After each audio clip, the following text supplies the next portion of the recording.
There was someone in your life who made you feel more alive than anyone ever had. They seemed to understand you completely, like they'd been waiting for someone exactly like you, like the universe had been building toward this specific connection. And then something shifted, slowly, quietly, almost imperceptibly at first. And eventually, you found yourself lying awake at 2 a.m., wondering what you did wrong, replaying conversations in your head, apologizing for things you weren't sure you'd even done, feeling simultaneously desperate for this person's approval and vaguely, distantly terrified of them. If any part of that sounds familiar, this video is going to explain everything, because what happened to you was not a coincidence. You were not too sensitive. You were not imagining it. You were not the problem. You were dealing with someone whose entire psychology is built around one thing: control. And the most dangerous thing about narcissistic personalities isn't what they do to you at the end. It's what they do to you at the beginning, before you have any idea what's coming. What narcissism actually is. Narcissistic personality disorder is one of the most misunderstood concepts in modern psychology. People use the word narcissist to mean anyone who's arrogant or self-centered. And while arrogance can be a symptom, it's not the core of what's actually happening. At the psychological root of narcissism is something more fragile, more human, and in a strange way, more tragic. A deep, chronic inability to tolerate the discomfort of being an ordinary, imperfect person.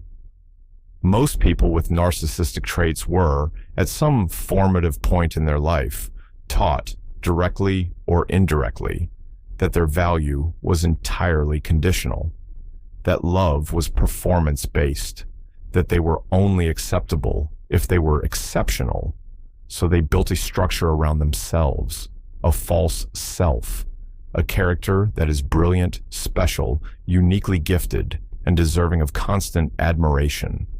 A persona so airtight that the real, vulnerable self underneath it never has to be exposed. And here's where it becomes dangerous for everyone around them. That false self needs fuel to survive, constant validation, constant confirmation that they are as exceptional as they need to believe they are. Psychologists call this narcissistic supply. And when they stop getting it, the mask slips. And what lives underneath it is something cold, reactive, and sometimes genuinely frightening. This is not an excuse. Understanding someone's psychology is not the same as excusing their behavior, but it is the key to understanding why they do what they do, and more importantly, how to see it coming. How they choose you. The first thing to understand about narcissists is that they are, in many cases, extraordinarily good at reading people, not with empathy. That's the crucial distinction. They don't read people to understand them.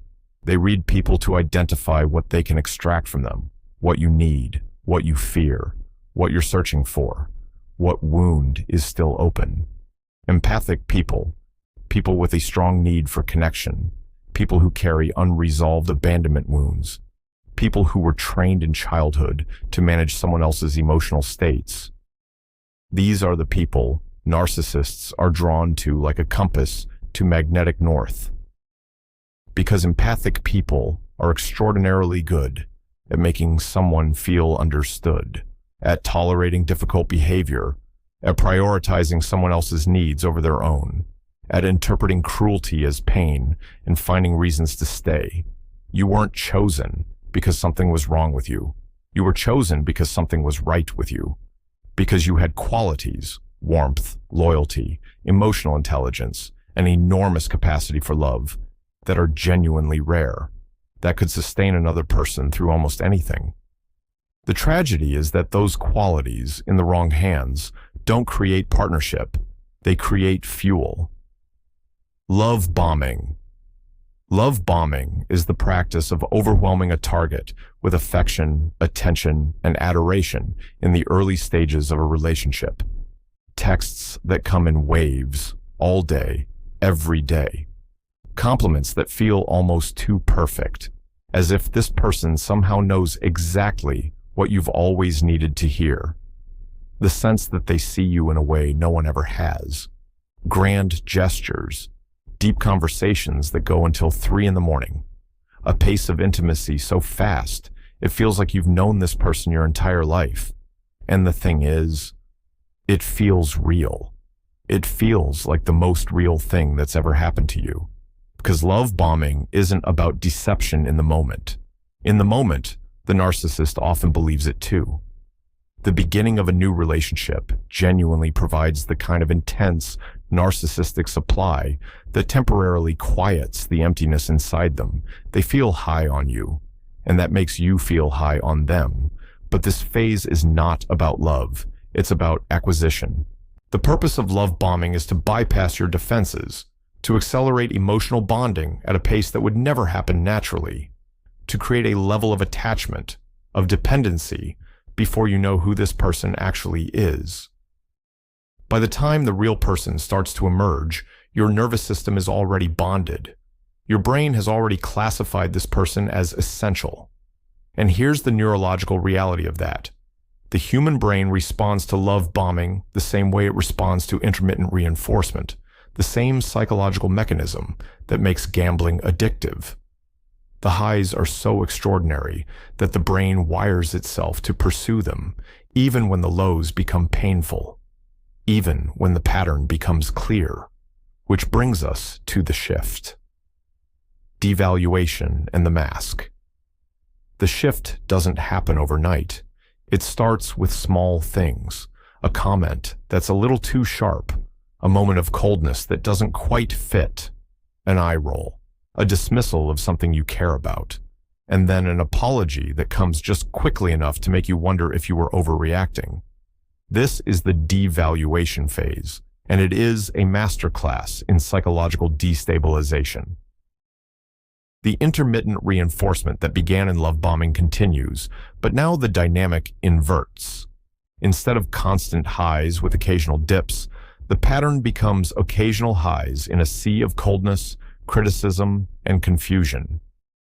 Your nervous system, already bonded and primed for this person's approval, responds the only way it knows how. It chases the high. It works harder to get back to the beginning. It analyzes, adapts, apologizes, performs. And while you're doing all of that exhausting emotional labor, the narcissist is watching something deeply satisfying unfold.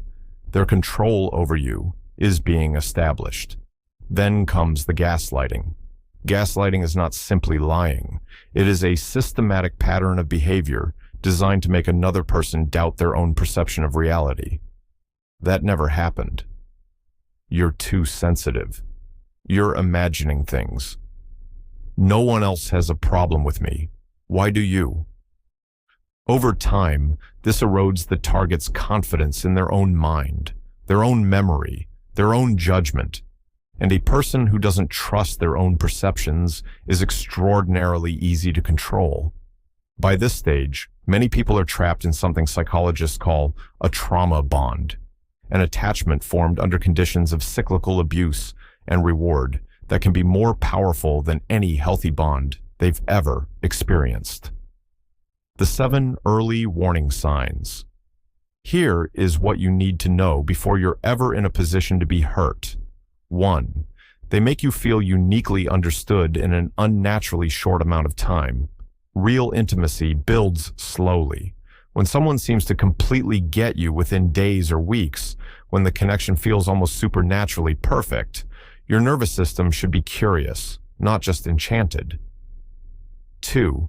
Their stories always cast them as the hero or the victim. Never the one who learned something, never the one who was wrong. Everyone who ever hurt them was a villain. Every ex was crazy.